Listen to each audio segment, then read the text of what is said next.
इस वीडियो कार्यक्रम में आप सभी साथियों का बहुत बहुत हार्दिक स्वागत है दोस्तों।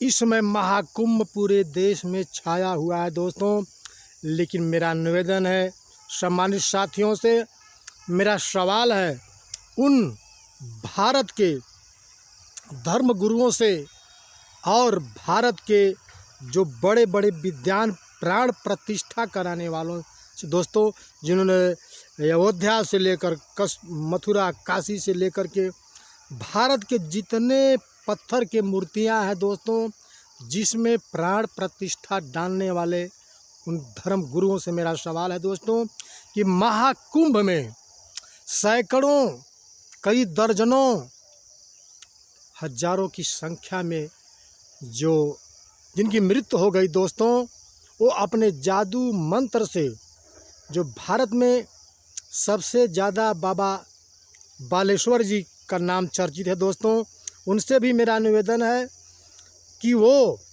जो वर्तमान भूत और भविष्य की बात बताते हैं अपना चिट्ठी से, वो कुंभ में मरे हुए असहाय गरीब लोगों, महिला पुरुष को अपनी मंत्र द्वारा प्राण प्रतिष्ठा करा करके उनको जीवित करें, जीवित करने का काम करें दोस्तों। तब जाके माना जाएगा कि उनके मंत्रों में शक्ति है, कि सिर्फ पत्थरों में ही प्राण प्रतिष्ठा कराते हैं, जो पत्थर में प्राण नहीं, कभी पत्थर में प्राण नहीं डाला जा सकता दोस्तों। एक वैज्ञानिक तर्क है। अब भारत के सभी सम्मानित साथियों जानते हैं कि कभी पत्थर में जो है प्राण नहीं जा सकता। जीते जाते वो प्राण डालने वाले वो ईश्वर हैं, जो सबके अंदर हैं। उनके अलावा कोई इस 9 महीने में वो अपने शरीर का रचना करके अपने आप को प्राण प्रतिष्ठा करा के इस शरीर में बैठ जाते हैं, लेकिन धर्म के ठेकेदारों इस देश के झूठे पाखंड फैलाने का काम करते हैं और कहते हैं कि हम प्राण प्रतिष्ठा कराते हैं।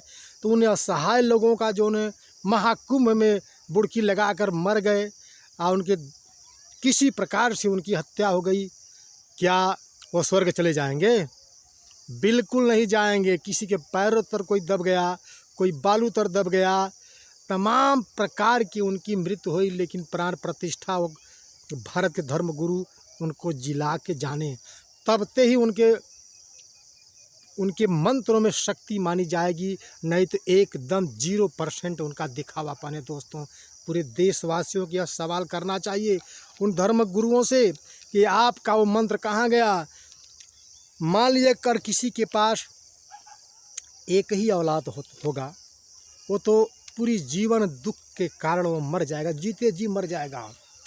ऐसे स्थिति में भारत के जितने धर्म गुरु ये ठीका लेते हैं, कहते हैं कि मैं प्राण प्रतिष्ठा कराकर जीवित करता हूँ, वो जाकर के वो प्राण प्रतिष्ठा कराकर उन मरे हुए व्यक्ति को जिंदा वापस लाकर दिखाएं। कि केवल ढोंग फैलाते हैं, इस देश में पाखंड फैलाते हैं और जो है मनुवाद का रूप धारण करते हैं। देश भर के इस प्यारे बहुजन भाइयों को बेवकूफ़ बनाने का काम करते हैं दोस्तों। उनसे सभी भारत के बहुजन साथियों को सवाल करना चाहिए कि वो अपने मंत्र से जिंदा करें। इसका मतलब अगर जिंदा नहीं कर पाए तो इसका मतलब कि सारा असर झूठ है।